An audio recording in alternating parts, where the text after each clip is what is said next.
Ano po ba? Pag wala ulam, mangingi ng okra. Okra po ba yan? Opo. Ito, Lumina. Ay, hindi pa po sinakop ng camellia to? Ano yan ay may-ari? Pagkadugtong pa lang ma'am. Ang dana, naranasan ko dyan yung bumabagsak kami dyan. Yung tagulan, yung pa, bago-bago pa. Saan po wala?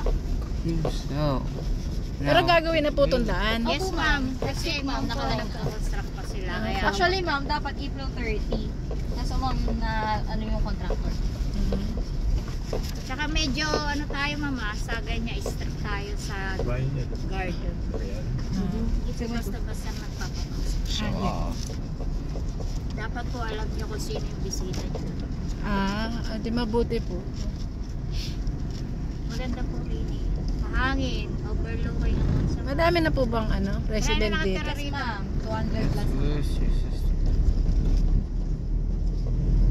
Ma'am Dana, meron dito kapatid ko ay dalawa. Isang pamamay, tsaka dalawa sa kapatid. Po? Sa segment 2, ano po? Meron na kapatid ko pa ako rito, dalawa.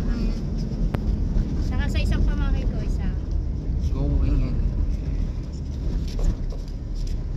Hindi pa nila nabibisita hanggang ngayon.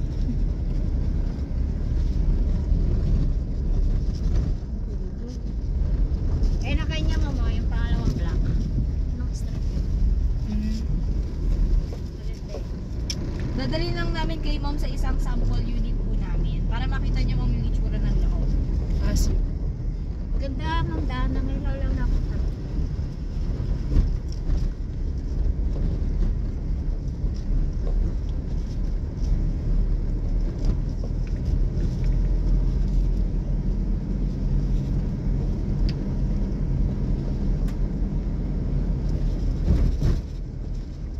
May parking po ba?